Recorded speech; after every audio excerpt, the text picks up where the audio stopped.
2000년 올 한 해도 마찬가지입니다.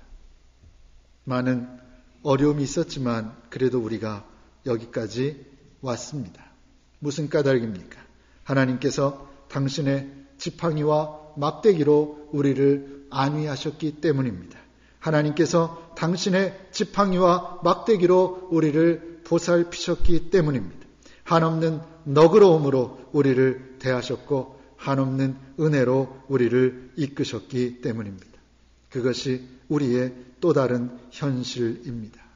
그 현실을 바로 보고 바로 알고 바로 깨닫고 어떤 주어진 현실 속에서도 진정 감사할 수 있는 저와 여러분들 되시기를 바랍니다. 아프리카 어떤 부족은 성년이 되는 젊은이에게 성년식을 베푸는데 이렇게 한다고 합니다. 성년을 맞이하는 청년을 밀림 속에 보내어서 혼자 하룻밤을 지내게 하는데 그가 무사히 하룻밤을 홀로 견디고 돌아오면 그때서야 성년식을 치루어 주는 것입니다. 그런데 밤새 혼자 고독과 두려움과 공포 속에 벌벌 떨던 어린 청년은 동이 틀 무렵이 되면 저 숲속에서 누군가 자기를 주시하고 있는 그 사람의 눈빛과 마주치게 된다고 합니다. 누굽니까? 몰래 숨어서 밤새도록 자기를 지켜보고 있던 아버지의 눈동자입니다. 아버지는 아들을 혼자 보내놓고 혹시라도 위험에 처할까봐 밤을 새워가며 숨어서 그 아들을 지켜보고 있었던 것이지요. 육신의 부모도 자식을 그 정도로 아끼고 보살핍니다. 그렇다면 우리를 지으신 하나님께서 어떻게 하시겠습니까? 우리를 지으신 하나님은 우리를, 여러분을 손바닥에 새겨서 기억하십니다. 그렇게 세심하게 우리의 걸음을 인도하시는 것입니다. 이스라엘 백성에게 에벤에셀 하셨던 하나님께서 오늘 우리에게도 에벤에셀 하신 것입니다. 여기까지 우리를 인도하셨습니다. 여기까지 우리를 보살피셨습니다. 여기까지 우리를 도우셨습니다. 때로는 하나님이 안 계신 것 같은 시간들도 있었습니다. 그러나 그것은 하나님이 안 계신 것이 아닙니다. 내가 하나님을 발견하지 못했을 뿐입니다. 하나님은 언제나 그 자리에 나와 함께 하셨습니다. 언제나 나의 목자 되어 주셨다는 것입니다. 그러니 사도 바울처럼 나의 나 된 것은 하나님의 은혜입니다. 오직 나와 함께 하신 하나님의 은혜입니다. 그렇게 고백하며 어떤 형편 속에서도 하나님께 감사하는 저와 여러분들 되시기를 바랍니다. 감사해야 하는 이유 두 번째입니다.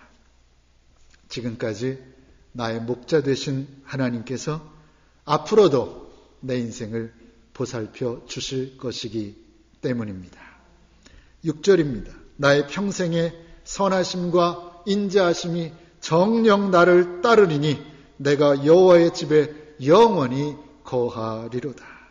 다윗은 두 가지를 고백했습니다. 첫째로 주님의 선하심과 주님의 인자하심이 내가 사는 날 동안 정녕 나를 따를 것입니다. 그렇게 고백했습니다. 둘째로는 내 인생이 끝난 후에는 내가 여호와의 집으로 돌아가서 그곳에서 영원히 살 것입니다. 그렇게 고백했습니다. 이 고백은 무엇을 말합니까? 과거와 현재만이 아니라 장래에도 미래에도 하나님의 선하심과 인자하심, 즉 하나님의 보살핌은 영원히 계속될 것이라는 확신에 찬 고백인 것입니다. 신명기 4장 31절입니다.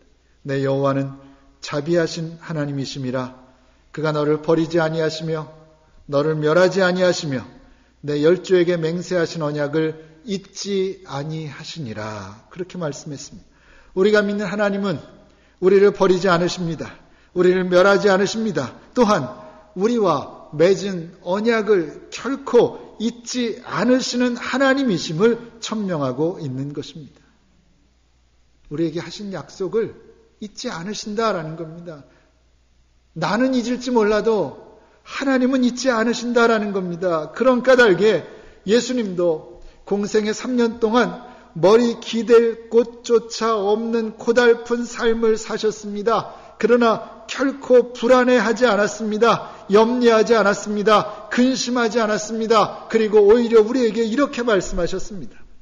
그러므로 내가 너희에게 이르노니 목숨을 위하여 무엇을 먹을까 무엇을 마실까 몸을 위하여 무엇을 입을까 염려하지 말아라. 목숨이 음식보다 중하지 아니하며 몸이 의복보다 중하지 아니하냐. 공중에 새를 보아라. 심지도 않고 거주도 않고 창고에 모아들이지도 아니하되 너희 천부께서 기르시나니 너희들은 이것들보다 귀하지 아니하냐. 그렇게 설교하셨습니다. 무슨 말씀입니까? 염려하지 말라는 것입니다. 근심하지 말라는 겁니다. 무엇을? 장래의 일을, 내일 일을, 미래의 일을 염려하지 말라는 것입니다. 주님은 아셨습니다. 주님은 확신하셨습니다. 하나님의 선하심과 하나님의 인자하심이 내 생명이 끝나는 그날까지 나와 함께 하실 것임을 주님은 알고 계셨습니다. 아니, 죽음 이후에까지 영원히 함께 하실 것을 아셨습니다. 그래서 아무것도 염려하지 말라고, 아무것도 염려하지 않아도 된다고 담대히 외치셨던 것입니다. 그러니 오늘 우리가 할 일이 무엇입니까? 염려입니까? 근심입니까? 걱정입니까? 아닙니다. 감사합니다. 감사해야 합니다. 믿음으로 범사에 감사하는 것입니다. 우리가 믿는 하나님은 당신의 약속을 잊지 않는다고 말씀드렸습니다. 그러면 우리 각자를 향하신 하나님의 약속은 무엇입니까? 무슨 약속을 하셨습니까? 무슨 약속을 잊지 않으십니까? 하나님께서 우리에게 하신 약속이 있습니다. 이사야서 41장 10절입니다. 두려워 말라. 내가 너와 함께함이니라. 놀라지 말라. 나는 내 하나님이 됨이니라. 내가 너를 굳세게 하리라. 참으로 너를 도와주리라. 참으로 나의 의로운 오른손으로 너를 붙들리라. 이것이 하나님의 약속입니다.